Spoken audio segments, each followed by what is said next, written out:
Good morning all of you. Good morning sir. आवाज आ रही ना? आवाज? Yes sir. ओके। अब ये बताओ कहाँ तक करवा दिया था, क्या पढ़ रहे थे हम? मेरे हिसाब से हम पढ़ रहे थे संश्लेषित रेशो के प्रकार, और संश्लेषित रेशो के प्रकार हमने रेयोन पढ़ा था, नायलॉन पढ़ा था और पॉलिस्टर, ये तीन पढ़ा दिए थे जहां तक मेरे को याद है। यही था, यहां तक किया था ना हिमांशी? तीन ही पढ़ाए थे ना? Yes sir. ओके यस चलो सर। आगे स्टार्ट करते हैं। जो 4 नंबर वाला जो संश्लेषित रेशा रह गया ना, एक लास्ट रेशा बचा है 4 नंबर का, वो कंप्लीट करके फिर हम एक साथ ओवरऑल पढ़ेंगे संश्लेषित रेशो के गुणधर्म। संश्लेषित रेशो में कौन कौन से गुणधर्म होते हैं, और उसके साथ एक छोटा सा टॉपिक और क्लियर करना पड़ेगा, और वो है संश्लेषित रेशो से होने वाली हानियां। उसके बाद आपका आधा चैप्टर कंप्लीट हो जाएगा। फिर हम क्रॉस करेंगे किसके अंदर? प्लास्टिक के अंदर। किसके अंदर? प्लास्टिक। तो देखो ध्यान देना,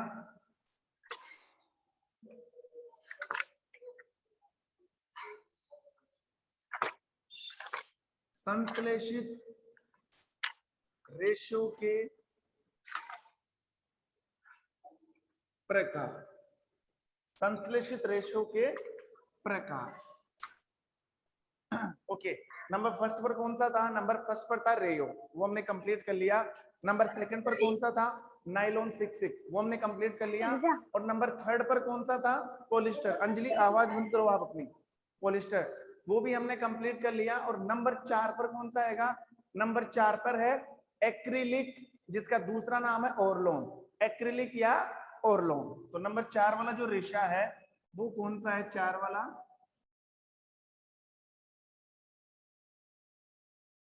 एक्रिलिक। एक्रिलिक, या फिर इसका एक और नाम है, क्या नाम है? और लोन। एक्रिलिक या और लोन। अब नोटिस करना, जो एक्रिलिक और जो ओरलोन है वो कैसे बनाया जाता है। सबसे पहले हमें बनाना है, इसके बनाने की विधि वही है, वही पढ़ना हमें जो और रेशो के लिए पढ़ा था। सबसे पहले बनाने की विधि, फिर इसके गुणधर्म। गुणधर्म हमें पढ़ने नहीं है क्योंकि सबके गुणधर्म सेम होते हैं, ठीक है।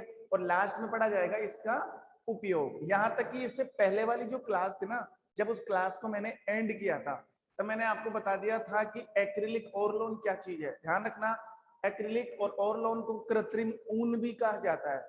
आर्टिफिशियल वुलन, कृत्रिम ऊन। क्यों? क्योंकि ये बिल्कुल ऊन की तरह लगता है, बिल्कुल। आप नोटिस करना, कभी सर्दियों में, जैसे सर्दियां थी ना, तो आजकल ऐसे ऐसे ऊनी आइटम आने लग गए जो हमें दिखने में बिल्कुल गर्म लगते हैं, गर्म कपड़े लगते हैं, और साथ ही साथ ऐसे लगते हैं कि विशेष प्रकार की ऊन से बनाए हुए हैं। तो मैं आपको जानकारी दे दूं, वो ऊन नहीं होती है, वो एक विशेष प्रकार का संश्लेषित रेशा है जिसका नाम क्या है?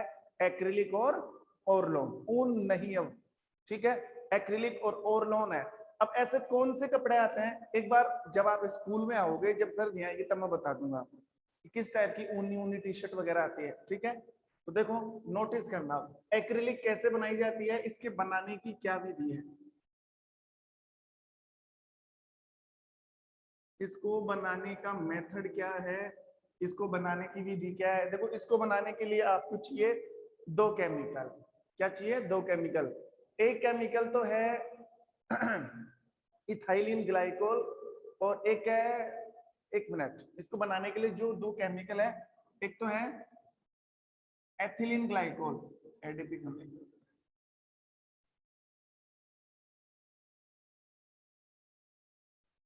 Ethylene glycol plus ethylene glycol, और एक अम्ल आएगा, कौन सा आएगा? एडिपिक अम्ल है या कौन सा है, दिमाग में नहीं आ रहा। एक तो एथिलीन ग्लाइकोल, हालांकि ये चीजें तुम्हारी किताब के अंदर नहीं है, ठीक है। एथिलीन ग्लाइकोल, एडिपिक अम्ल, हेक्सामेथिल डाइअमीन, ठीक है। एक मिनट, इसको थोड़ा सा डिले करना, अभी वो नाम नहीं आ रहा माइंड के अंदर, इसको थोड़ी देर के लिए रिप्लेस करो, भी आ जाएगा, ठीक है। एक तो है एथिलीन ग्लाइकोल, और एथिलीन ग्लाइकोल के साथ एक एसिड और मिलाया जाता है, एक अम्ल और मिलाया जाता है, ठीक है। अब उस एसिड का जो नाम है वो जब याद आएगा तो बताऊंगा मैं, ठीक है। एथिलीन ग्लाइकोल के साथ एक एसिड मिलाया जाता है, उस अम्ल के साथ, फिलहाल मैं अम्ल लिख देता हूं, उस अम्ल के साथ एथिलीन ग्लाइकोल प्लस अम्ल, जब दोनों मिलते हैं एथिलीन ग्लाइकोल प्लस अम्ल जब दोनों मिलते हैं ना तब जाके बनता है एक्रिलिक और ओरलोन, एक्रिलिक और ओरलोन।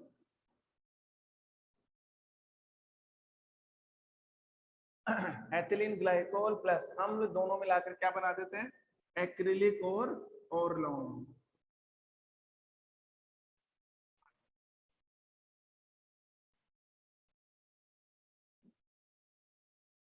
ये लो, ठीक है, तो ये आप याद कर लेना। वैसे वह अम्ल ही था, वो अम्ल का नाम ही था, तो आप डायरेक्ट अम्ल भी बोल सकते हो, इसमें कोई दिक्कत नहीं है, आप लिख सकते हो directly. Ethylene glycol plus acid जब दोनों मिल जाते हैं तो क्या बनता है, एक्रिलिक अम्ल और ओरलोन। अब इसके जो गुणधर्म है वो हमें पढ़ने नहीं है, सेम गुणधर्म है, कैसे वो जो रेयोन के गुणधर्म थे, कैसे हर जगह उपलब्ध है, सस्ता है, प्रत्यास्थ है, चमकदार है, मजबूत है, वो सारी चीजें हैं, ठीक है। तो हमें इसके गुणधर्म नहीं पढ़ने, अब हम पढ़ेंगे इसके उपयोग। अब क्या पढ़ा जाएगा, इसका उपयोग। अब इसके उपयोग क्या है वो देखो, इसका जो उपयोग होता है, मैंने कहा था कि आजकल जो सर्दियों के अंदर जो गर्म कपड़े पहनने के लायक होते हैं, जो गर्म कपड़े आते हैं वो सेम ऊन की तरह दिखते हैं, और वो किसके बनते हैं, एक्रिलिक और ओरलोन के, ठीक है।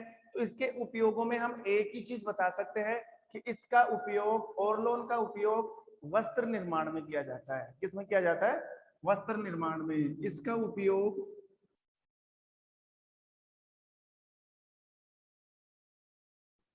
वस्त्र निर्माण में किया जाता है, इसका उपयोग वस्त्र निर्माण में किया जाता है। ये लो, बस इतनी सी जानकारी देनी है आपको, किसके लिए, एक्रिलिक और ओरलोन की। अब देखो, अब जो नेक्स्ट टॉपिक आएगा ना, नेक्स्ट टॉपिक में जो संश्लेषित रेशे हैं, चैप्टर को कितने पार्ट में डिवाइड किया था, 2। आधा चैप्टर था वो था संश्लेषित रेशों का, और जो आधा चैप्टर था वो था प्लास्टिक का। तो संश्लेषित रेशे तो कंप्लीट होने वाले हैं, लास्ट टॉपिक है, और वो है संश्लेषित रेशों के गुणधर्म। संश्लेषित रेशों के गुणधर्म तो वो भी देख लो। देखो यहां से स्टार्ट कर देता हूं। संश्लेषित रेशियो के गुणधर्म, संश्लेषित रेशियो के गुणधर्म।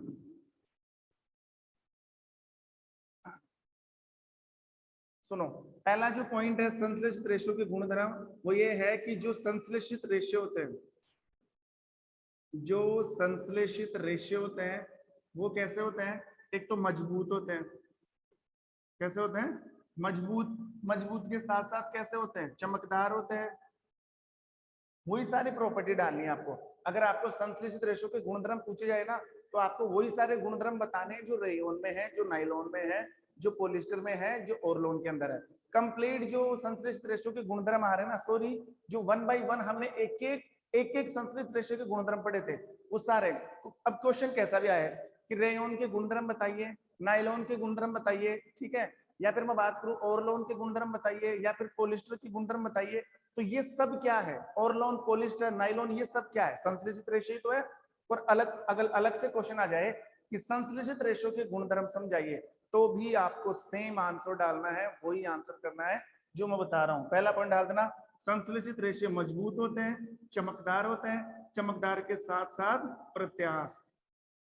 कैसे होते हैं, प्रत्यास्थ होते हैं। नेक्स्ट, संश्लेषित रेशे हर जगह उपलब्ध है, हर जगह अवेलेबल है। आपको हर किसी जगह पर, हर किसी शहर में, हर किसी स्टेट में आपको क्या हो सकते हैं, मिल सकते हैं। नेक्स्ट, संश्लेषित रेशे जो होते हैं वो कैसे होते हैं, सस्ते होते हैं। कैसे होते हैं, सस्ते होते हैं। नेक्स्ट, ये चिर स्थायी होते हैं, टिकाऊ होते हैं, प्रबल होते हैं। चिर स्थायी, प्रबल एवं कैसे हैं, टिकाऊ। कौन, संश्लेषित रेशे, ठीक है। नोटिस करो एक बार वापस आओ, संश्लेषित रेशे मजबूत होते हैं, बिल्कुल मजबूत है। अब मजबूती का जो एग्जांपल है वो आप दे सकते हो नाइलॉन का, क्योंकि नाइलॉन एक ऐसा फाइबर है, एक ऐसा आर्टिफिशियल फाइबर है जिसका उपयोग कहाँ किया जाता है, जिसका उपयोग पहाड़ों पर चढ़ने वाले रस्सों के रूप में किया जाता है, पैरासूट बनाने में किया जाता है।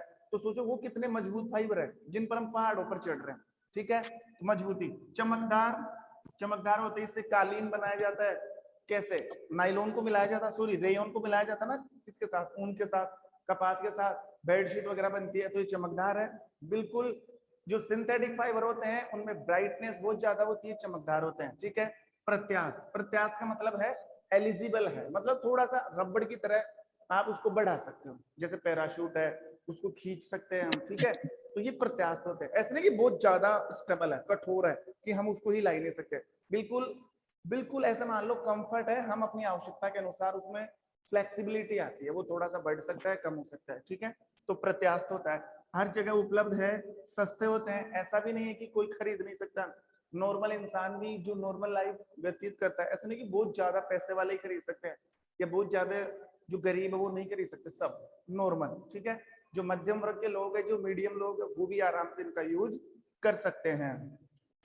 चिरस्थायी, चिरस्थायी, प्रबल और टिका। देखो चिरस्थायी और प्रबल का मतलब सेम सा ही है, इनका मतलब होता है ये लंबे समय तक काम में आते हैं, ऐसा नहीं कि ये 1 महीने 2 महीने काम आ गए फिर इसका काम ही खत्म हो गया।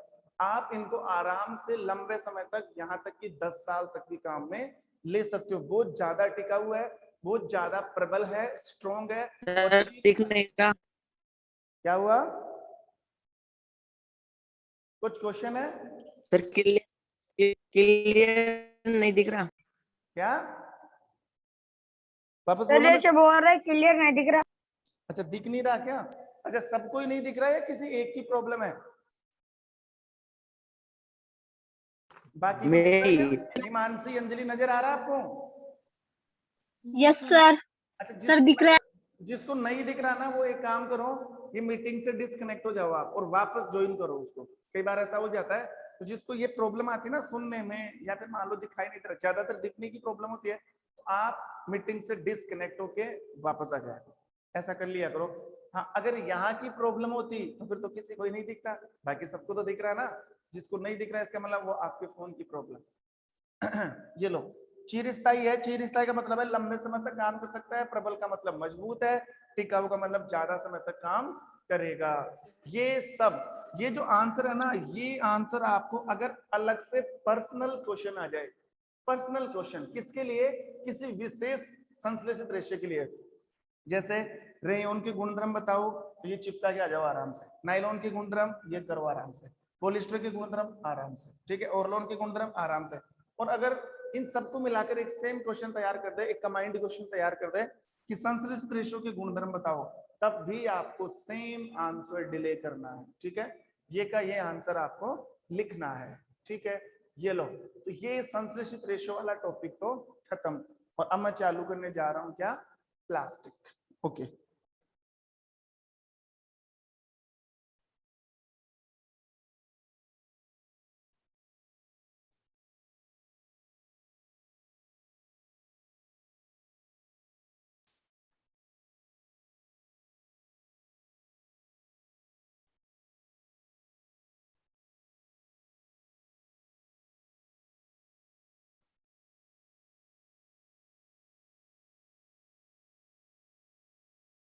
देखो, चैप्टर का जो नेक्स्ट पोर्शन है, चैप्टर का जो नेक्स्ट पार्ट है, वो कौन सा है? नेक्स्ट पार्ट है प्लास्टिक।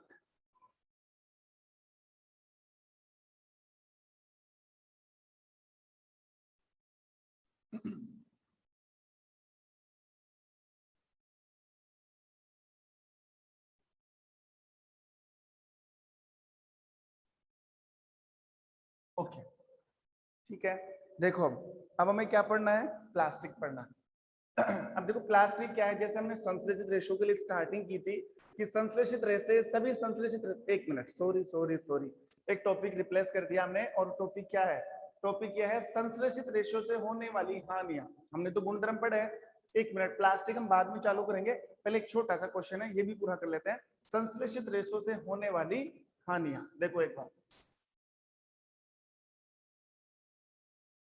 संश्लेषित रेशो से होने वाली, संश्लेषित रेशो से होने वाली हानियां। अब हानियां आप सोचो कि सर संश्लेषित रेशो से क्या नुकसान हो सकता है, बहुत बड़ा नुकसान हो सकता है। बहुत बड़ा कैसे? वो सबसे पहले आप ये नोटिस करोगे कि संश्लेषित रेशे किसके बने होते हैं, केमिकल के। संश्लेषित रेशे किसके होते हैं, केमिकल। और ध्यान रखना जो केमिकल्स होते हैं ना वो आग पकड़ते हैं। केमिकल्स के पास में आप आग नहीं ला सकते, क्योंकि केमिकल जो है वो ज्यादा ज्वलनशील होते हैं, वो तुरंत क्या पकड़ सकते हैं, आग पकड़ सकते हैं। तो सोचो हम तो आज के टाइम में जो भी कपड़े पहनते हैं सब संश्लेषित होते हैं। तो जहां कहीं पर भी आग लगी हो, ठीक है, जहां कहीं पर भी आग लगी हो, हमें उनके पास विशेष तौर पर नहीं जाना चाहिए। कब? जब हमने सिंथेटिक फाइबर पहन रखे हैं। अब कोई बोले सर हमें कैसे पता लगेगा कि हमने संश्लेषित कपड़े पहन रखे हैं? लगभग आज के टाइम में 80% संश्लेषित रेशों से बने कपड़े ही पहनते हैं। और स्पेशली आपने ऐसे कपड़े देखे होंगे जो बहुत ज्यादा चमकदार होते हैं, पतले से, वो पॉलिस्टर के कपड़े होते हैं। तो वो पहनकर तो आप बिल्कुल नहीं जा सकते आग के पास में, क्योंकि वो बहुत जल्दी आग पकड़ते हैं। इसलिए हमेशा यह एक सलाह दी जाती है कि जब भी कोई लेडीज या जब भी कोई जेंट्स किचन के अंदर काम करता है, रसोई घर में काम करता है, तो उन्हें हमेशा सूती कपड़े पहनने चाहिए। उन्हें हमेशा कपास या कॉटन या प्राकृतिक रेशों के कपड़े पहनने चाहिए, ना कि संश्लेषित रेशों के कपड़े। क्योंकि आप गैस के पास जाओगे, संश्लेषित रेशे, गैस के और आपके बीच में बहुत कम फासला रह जाता है, तो आग पकड़ सकता है। आग पकड़ेगा तो आपकी बॉडी से वो कपड़ा चिपक सकता है। और दूसरी बात, अगर संश्लेषित रेशों में आग लग गई तो कपड़े तो हमने पहन रखे हैं, आग लगने के बाद वो जो संश्लेषित रेशों से बना हुआ जो कपड़ा है वो हमारी बॉडी से चिपक जाएगा, और इतना भयंकर चिपकेगा कि फिर स्किन जो खाल है उसको लेकर ही उतरेगा।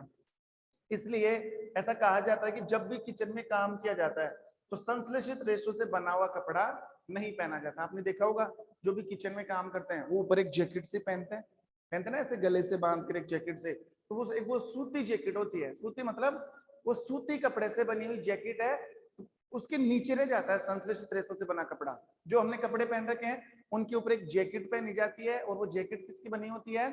सूती रेशों से, यानी कि सूती रेशों से बने हुए कपड़ों से जैकेट बनी होती है, तो उसका इस्तेमाल करते हैं।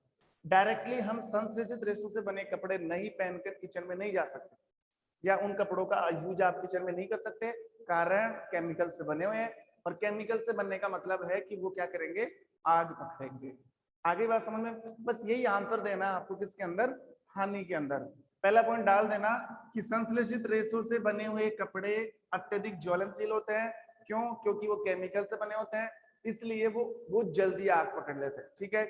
दूसरा पॉइंट डाल देना, अगर संश्लेषित रेशों में आग लगती है तो संश्लेषित रेशे हमारी बॉडी से चिपक जाते हैं। ठीक है, तो ये नुकसान ही है। फिर नोट डालकर नीचे लिखोगे कि जब भी किचन में या रसोई घर में काम किया जाता है, जब भी किचन में या रसोई घर में काम किया जाता है तो हमेशा संश्लेषित रेशों से बने कपड़ों के ऊपर सूती वस्त्रों की बनी हुई एक जैकेट पहनी जाती है, ताकि संश्लेषित रेशे और आग के बीच में गैप लग सके।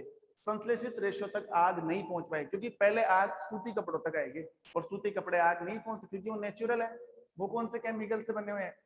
तो ये भी एक क्वेश्चन था, संश्लेषित रेशों से होने वाली हानियों का। ठीक है, आगे देखो। अब हमें तैयार करना है कौन सा क्वेश्चन? प्लास्टिक। देखो ध्यान देना। देखो, अगर प्लास्टिक की बात की जाए ना, प्लास्टिक, तो प्लास्टिक भी एक प्रकार का केमिकल ही है। प्लास्टिक तो इतना जबरदस्त केमिकल है, इतना जबरदस्त है कि आप इसको जला भी नहीं सकते। दूसरी बात, आप इसको मिट्टी में भी नहीं दबा सकते। फिर आप सोचो, जिस चीज को जला नहीं सकते, जिस चीज को मिट्टी में नहीं दबा सकते, फिर उसको हम खत्म कैसे करेंगे? इसको खत्म करने का एक ही तरीका है, और वो है पुनर्चक्रण, रिसाइकल। अब ये कैसे किया जाता है वो तो बाद की बात है। ठीक है, फिलहाल आप ध्यान रखना, प्लास्टिक भी एक प्रकार का रसायन है, एक प्रकार का केमिकल है। और प्लास्टिक का निर्माण भी छोटी छोटी कार्बनिक इकाइयों से होता है। मतलब छोटी छोटी कार्बन की इकाइयां क्या कहलाती है? एकलक। और एकलक से क्या तैयार होता है? बहुलक। जिस प्रकार संश्लेषित रेशा बहुलक था, उसी प्रकार प्लास्टिक भी क्या है? एक प्रकार का बहुलक है। देखो, प्लास्टिक किससे बनी हुई है? केमिकल। केमिकल बोले तो कार्बन की इकाइयों से,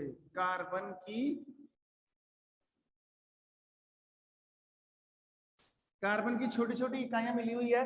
कार्बन की, अब ये जो कार्बन की छोटी इकाइयां है ना, इनको क्या बोलते हैं? एकलक। इनको क्या बोलते हैं? एकलक। अब आप सोचो, जब एकलक और एकलक मिलेगा तो एकलक प्लस एकलक क्या बनेगा? बहुलक। क्या बनेगा? बहुलक। तो आप डायरेक्टली बोल सकते हो कि सर ये कार्बन की छोटी इकाई और ये कार्बन की बड़ी इकाई, ये कार्बन की छोटी इकाई तो ये क्या हो गई, कार्बन की बड़ी इकाई। अब देखो, अगर कार्बन की छोटी इकाइयां मिलकर, जब कार्बन की छोटी इकाइयां मिलेगी तब बनेगी कार्बन की बड़ी इकाई, और इस कार्बन की बड़ी इकाई को हम किस नाम से जानेंगे, प्लास्टिक। किस नाम से जानते हैं, प्लास्टिक। आप तो ऐसे सोचो, दिमाग लगाओ थोड़ा सा, तुम्हारे सामने एक प्लास्टिक है, तुम्हारे सामने एक पॉलीथीन की थैली है, एक प्लास्टिक है। अब वो जो थैली है ना प्लास्टिक की, वो बिल्कुल छोटे छोटे कार्बन की इकाइयों से मिलकर बनी हुई है, एक लक से बनी हुई है। कार्बन की छोटी छोटी इकाइयों को क्या बोलते हैं, एक लक। एक लक, एक लक, एक लक, एक लक, एक लक। सोचो ऐसे कितनी एक लक इकाइयां मिलेगी, तब जाके बनेगा बहुलक। मतलब बहुत सारे कार्बन को जोड़ना पड़ेगा, तब जाके हमें एक लेवल में क्या तैयार होकर मिलेगी, सॉरी, एक लेवल में तैयार पॉलीथीन मिलेगी हमें। ठीक है, जैसे मान लो हमने कार्बन को ऐसे जोड़ रखा है, carbon carbon carbon carbon carbon carbon, तो ये तो कार्बन की कौन सी इकाई हो गई, रेखिक इकाई। ये तो कार्बन की कौन सी इकाई है, रेखिक इकाई। ठीक है, और ऐसी बहुत सारी इकाइयों को जोड़ दे तो मान लो इसको आप एक लक मान लो, ये कार्बन से बनी छोटी इकाइयां क्या है, एक लक, और नीचे दूसरी एक लक, ऐसे carbon carbon carbon carbon carbon, ये दूसरी रेखिक इकाई हो गई। ऐसी तीसरी रेखिक इकाई हो जाएगी, ऐसे ऐसे। अब इन सभी इकाइयों को आपस में जोड़ दिया जाए तो ऐसे ऐसे, इसको इससे, इसको इससे, इसको इससे, इसको ऐसे, सभी कार्बनों को आपस में जोड़ दिया जाए तो एक बहुत बड़ी इकाई तैयार हो जाएगी, और इस बहुत बड़ी इकाई को हम किस नाम से जानेंगे, बहुलक। और इसी को हमारी भाषा में हम क्या बोल देते हैं, प्लास्टिक बोल देते हैं। अब तक जो मैंने प्लास्टिक के बारे में बताया, इन सब चीजों से हमें एक ही बात सीखने को मिलती है कि सर जो प्लास्टिक है ना, वो कार्बन की छोटी छोटी इकाइयों से मिलकर बनी हुई है। मतलब plastic total of total chemical है। प्लास्टिक हमें कुदरत से, प्रकृति से नहीं मिलती, प्लास्टिक बनाई जाती है केमिकल से, और वो भी केमिकल कौन, इस यहाँ पर केमिकल वर्ड का मतलब क्या है, यहाँ पर केमिकल से मतलब है कार्बन। प्लास्टिक कार्बन की छोटी छोटी इकाइयों से मिलकर बनी हुई है, और उन छोटी छोटी इकाइयों को क्या कहा जाता है, एक लक। जब बहुत सारे एक लक मिल जाएंगे, देखो ये रहा एक लक, दूसरा एक लक, तीसरा एक लक, ऐसे चौथा एक लक, जब बहुत सारे एक लक को जोड़ दिया जाएगा तो एक बहुत बड़ी प्लास्टिक तैयार हो जाएगी, और उस प्लास्टिक को हम काम में लेते हैं अलग अलग तरीके से। तो ये था मतलब किसका, प्लास्टिक का। किसका मतलब था, प्लास्टिक। आ रही बात समझ में। अब ये जो इकाई है ना, ये एक लक वाली इकाई है, इसको तुमने बोल दिया रेखिक इकाई। जब बहुत सारी रेखिक इकाइयां मिल जाती है, जब बहुत सारी रेखिक इकाइयां मिल जाती है, तो बताओ ये क्या बन गया, ये एक बहुलक बन गया, और इसको बोला जाता है क्रोशित इकाई।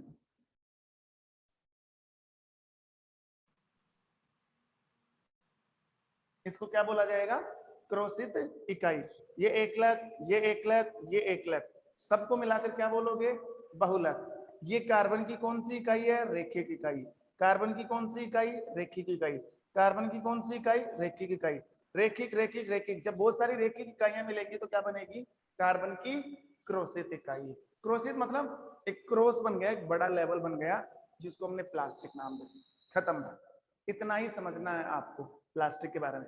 अब जो नेक्स्ट टॉपिक है वो है प्लास्टिक के प्रकार। Very very important topic, plastic के प्रकार। अब प्लास्टिक दो टाइप की होती है, एक तो थर्मोप्लास्टिक, एक तो कौन सी होती है, थर्मोप्लास्टिक, और एक है थर्मोसेटिंग प्लास्टिक। थर्मोप्लास्टिक, और दूसरी कौन सी है, थर्मोसेटिंग प्लास्टिक। तो वो भी पढ़ते हैं, देखो।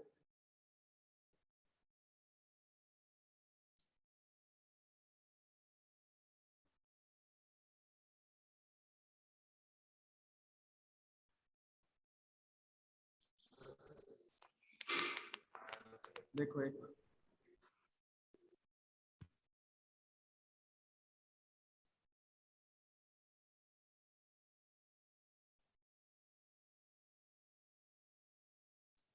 प्लास्टिक के प्रकार।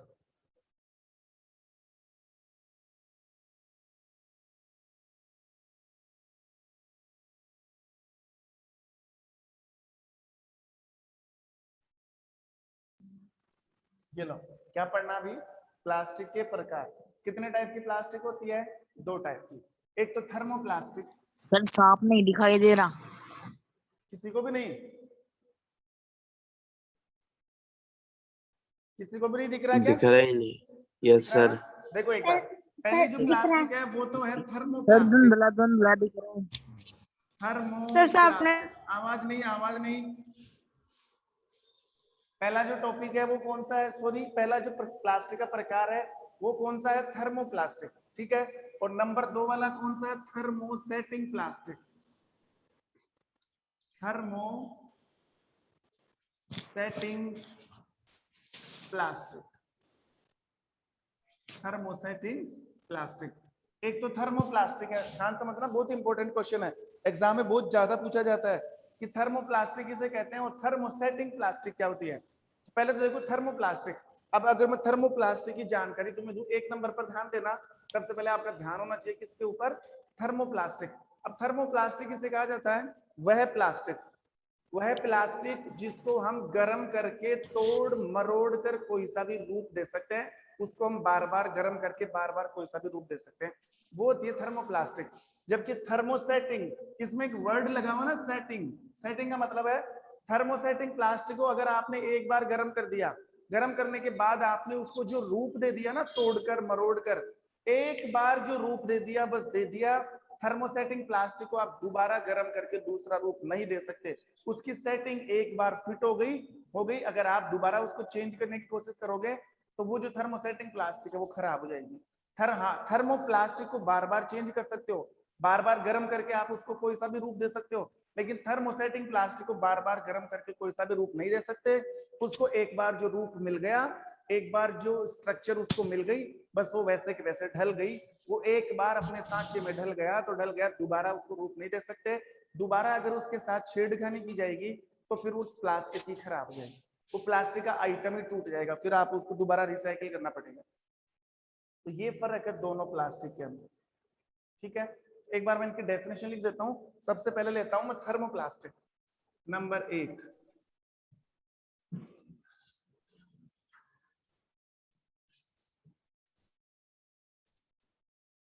नंबर 1 पर कौन है, थर्मोप्लास्टिक। और थर्मोप्लास्टिक का क्या मतलब है, वह प्लास्टिक जिसको गर्म करके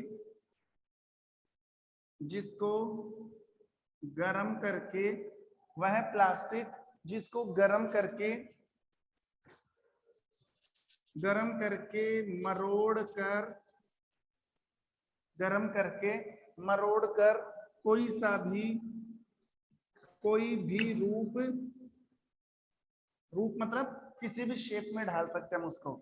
वह प्लास्टिक जिसको गर्म करके मरोड़ कर कोई भी रूप दिया जा सकता है, कोई भी रूप दिया जा सकता है, कौन सी प्लास्टिक कहलाती है, थर्मोप्लास्टिक।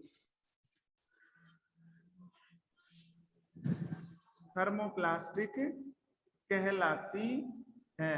जैसे मैं एग्जाम्पल की बात करूं, अब आप भी सोच रहे होंगे कि सर ऐसी कौन सी प्लास्टिक है जिसको हम बार बार गर्म करके उसका रूप चेंज कर सकते हैं, उसका आकार चेंज करते हैं, उसका शेप चेंज कर सकते हैं, उसकी साइज चेंज कर सकते हैं, या बार बार उसके साथ हम तोड़ मरोड़ कर उसे नई नई स्ट्रक्चर में ढाल सकते हैं। ऐसी प्लास्टिक कहलाती है थर्मोप्लास्टिक। कौन सी प्लास्टिक होती है, थर्मोप्लास्टिक। एग्जाम्पल की मैं बात करूं तो देखो, एग्जाम्पल के तौर पर ये जो प्लास्टिक है, जैसे पॉलीथीन है, पीवीसी है, पॉलीविनाइल है, सॉरी पॉलीस्टाइरीन है,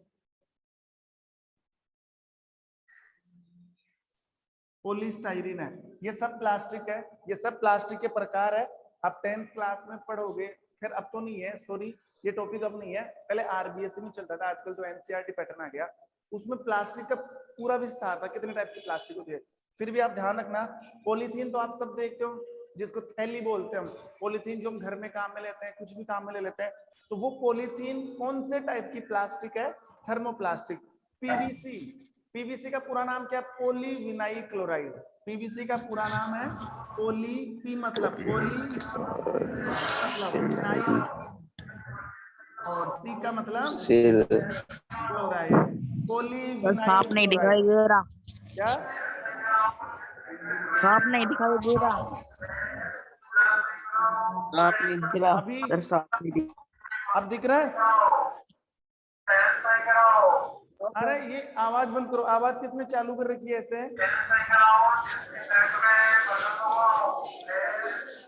आवाज बंद करो।